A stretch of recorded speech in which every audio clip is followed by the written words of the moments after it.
There has been another terrorist bombing attack against Iran. An Iranian academic and some innocent bystanders were blown up with a magnetically placed car bomb on the streets of Tehran. One thing is sure, it was Israel, our Zionist-financed and controlled American puppets behind the terrorism. I wouldn't even put it past Israel to plant evidence trying to make the Iranians think it was America trying to elicit an Iranian military response. But make no mistake, it was terrorism. Imagine if Iran had bombed an American scientist on American streets. Imagine if an Israeli scientist was bombed on a street in Tel Aviv. You'd hear no end of the evil terrorist state of Iran. But how did our Zionist influenced globalist media report this terrorist attack? The most influential newspaper in the world is the New York Times. It's owned by Zionists, run by Zionists. How did the New York Times report the attack? Here's the actual headline. Iran reports killing of nuclear scientist in, quote, terrorist blast. Note how they manipulate us even in the headlines. The word terrorist is in quotation marks. Would the media put terrorist in quotation marks if Iran had blown up some Americans on our streets? Here's the Washington Post story. Not one time did the Post use the term terrorist or terrorism to describe the bombing and murder.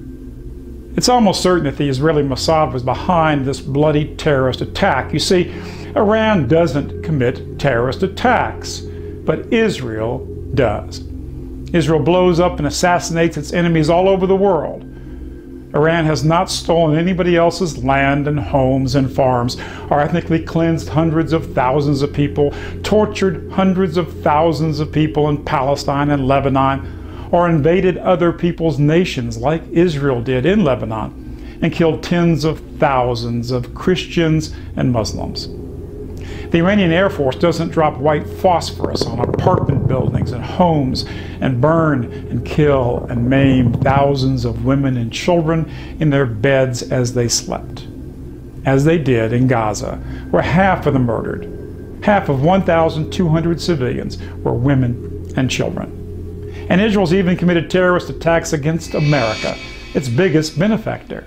In the 1950s, Israeli Mossad agents actually blew up American libraries, movie theaters, and shops trying to blame Egypt and get America into a war with Egypt. Not 1 in 100 Americans even know about this Israeli terrorism, but it's fact. The Zionist agents were caught red-handed, and the Israeli military chief, Penis Lavon, had to resign because the mission failed. If Iran had ever launched terrorist attacks on America, it would be repeated every day as proof of Iran's evil and the need for war. Israel's Lavon terrorism would have caused the death of innocent Egyptians and thousands of Americans. But you probably don't even know about it. Ask yourself, why have you never heard of the Lavon affair? Unless, of course, you've already heard about it from me. In 1967, Israel with unmarked planes attacked the clearly marked and flagged USS Liberty intelligence ship in international waters off Israel. They tried to sink the ship and kill every American. They even machine gunned the life rafts. Again, they wanted to blame Egypt and get us into another catastrophic war. America's Secretary of State, Dean Rusk, said it was clear that this was a deliberate, purposeful act against the United States by Israel, a terrorist surprise attack that killed 34 Americans and maimed and burned 174. How could any truly patriotic and loyal American support Israel after such a vicious attack? And you probably don't even know about the Israeli fingerprints that are all over the 9/11 attacks. Now forget for a moment about the other suspicious aspects of the attack, and there are plenty of them. Just consider the indisputable fact that Israeli Mossad agents had tapped the phones and shadowed the alleged hijackers for months before 9/11. The Israeli team even lived on the same street as alleged hijack leader Mohammed Atta. Here's a clip from Britt Hume. Now Fox News has learned some U.S. investigators believe that there are Israelis again very much engaged in spying in and on the U.S., who may have known things they didn't tell us before September 11th. Since September 11th, more than 60 Israelis have been arrested or detained, either under the new Patriot anti-terrorism law or for immigration violations. A handful of active Israeli military were among those detained, according to investigators, who say some of the detainees also failed polygraph questions when asked about alleged surveillance activities against and in the United States. Investigators suspect that the Israelis may have gathered intelligence about the attacks in advance and not shared it. A highly placed investigator said there are, quote, tie-ins. Evidence linking these Israelis to 911 is classified. I cannot tell you about evidence that has been gathered. It's classified information. Numerous classified documents obtained by Fox News indicate that even prior to September 11th, as many as 140 other Israelis had been detained or arrested in a secretive and sprawling investigation into suspected espionage by Israelis in the United States. Documents say they, quote, targeted and penetrated military bases, the DEA, FBI, and dozens of other government facilities, and even secret offices and unlisted private homes of law enforcement and intelligence personnel. The majority of those questioned, quote, stated they served in military intelligence, electronic surveillance intercept, and or explosive ordnance units. What about this question of advanced knowledge of what was going to happen on 9/11? How clear are investigators that some Israeli agents may have known something? Well, it's very explosive information, obviously, and there's a great deal of evidence that they say they have collected. A bigger question, they say, is how could they not have known? Almost a direct quote, Britt. The evidence is that at the very least, Israel knew about the planned attacks and then diabolically didn't warn America. And of course, the attacks ultimately led America to use its money and the blood of its young men to fulfill the Zionist agenda against its biggest enemy at the time, Iraq.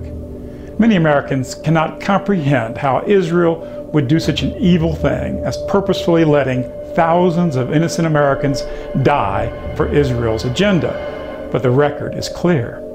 And now, just as in the days before the Iraq War, the Zionists are once again driving us to war again.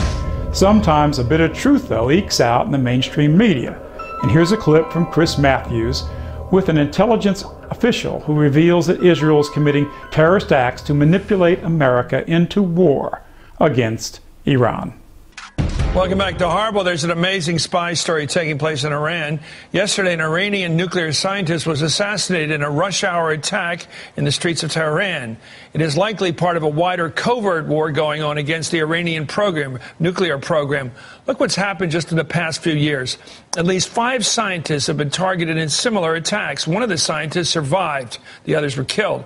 A number of mysterious explosions have been reported at sites thought to be military complexes. One of the attacks killed a top missile expert. No country has taken responsibility for any of these attacks on the Iranian nuclear program, but Iran has accused the United States and Israel. So what's going on here? Robert Baer is a former CIA officer in the Middle East. He's now an intelligence columnist for Time magazine. Generally, what's going on? Will these attacks have a pattern? Does it have the fingerprints of Mossad, the Israeli agency? Oh, it's undoubtedly the Israelis. It couldn't be anybody else. You just look at the target. The Israelis, as far as I can see, are trying to provoke the Iranians into doing something. It's almost as if the intention is to get the Iranians to fire a missile at an oil tanker in the Strait of Hormuz, which would cause a wider war. It would force the United States. Why would that help us? It wouldn't help us. It would help them because the Israelis would force us into hitting the Iranians, hitting back, and that's exactly what they want. Oh, you think it's Israel trying to get us into this thing? Let's go right now to NBC's chief foreign correspondent, Richard Engel. Richard, you had a report on the nightly news last night. Give us the gist of it. Where are we at on this thing? If you want to hit Iran and you need a context to do that, you need a pretext to do it, the way to do that is by forcing Iran into a corner, forcing your adversary to make some sort of aggressive move, and then everyone will think you are correct when you respond with force. How can the United States not see this as adversarial by Israel to try to hook us into a war, Richard? If that's the case, if Bob Baer is right in saying this is an attempt, a three-way move to try to get us in by getting the Iranians mad at us, by the actions they take in terms of these assassinations, if that's seen to manipulate us into a war we don't want to get into, how can we not see that as relatively, well, from an ally, certainly a hostile? Chris Matthews is obviously shocked by all this, but he does not dare condemn Israel for trying to create a war which would cost the lives of thousands of Americans and Iranians and trillions of dollars cost to America and to the world. Of course, Iran's nuclear program for electricity is perfectly legal. Iran has signed the Nuclear Non-Proliferation Treaty. It has allowed complete inspections. Who's the real nuclear rogue state? Israel has not signed the Non-Proliferation Treaty. It has not allowed inspections. It has huge stockpiles of biological, chemical, and nuclear weapons. And Israeli officials have even threatened to use its nuclear weapons. Even the top 17 intelligence agencies of America, the National Intelligence Estimate, declared last year that there's no evidence that Iran is trying to build nukes. An American commission, though, has found that Israel, in defiance of America, has a huge stockpile of nuclear weapons. Iran naturally wants to produce its own fuel to make its own electricity. It knows that if the Zionist-influenced powers can control the nuclear fuel for their reactors, that Iran can be blackmailed to do whatever the Zionists want. And that's the real reason for the push to war against Iran. It is simply because Iran, more than any other nation on earth, stands up to Zionist Israel and the Zionist globalist power and their crimes. It is the same reason why they drove us to war against Iraq, because Saddam dared to support the Palestinians. They called Saddam Hitler. And now they call Ahmadinejad Hitler. And the truth is that if Santa Claus wanted to help the Palestinians, they'd call him Hitler too. The truth is that Israel is the real terrorist state. And Israel gets away with all this evil. Why? Because the same supremacist tribe that runs Israel dominates the American and globalist media like the New York Times and Washington Post. Because they control the Federal Reserve, the World Bank and International Monetary Fund, and the biggest international predatory banks in the world, such as Goldman Sachs. And because they have bribed and infiltrated and unduly influenced scores of politicians and bureaucrats around the world. Even though Iran has suffered from repeated terrorist attacks from both the CIA and Israel over the years, it has been very restrained. Imagine if Iran made terrorist attacks in America, like the bombing in Tehran recently. America would have already bombed them in retaliation. Israel's terrorism against Tehran is not only an international crime against that country, it's a crime against America, as it's trying to provoke an Iranian response against America and a war that would be devastating to Iran and the world. Iran understands that Israel exists because of their control over American foreign policy. They understand the responsibility in regard to Israel of America. A war with Iran would be devastating to Iran, America, and the entire world. And these insane Zionist extremists, in their bloodlust, can't even see how it will also be devastating to their own Jewish people as well. The real rogue state, the real enemy of peace, it's not Iran, it's Israel. We need sanctions not against Iran, but against Israel. The Zionist fifth column has infiltrated our government, our media, and now controls the finances of the United States and Europe. And they want to control the finances of Iran too. The U.S., at the behest of its Zionist master, just launched sanctions to destroy Iran's central bank and impoverish millions of people in that nation. You see, Zionist globalism is the great danger to us all and to all humanity.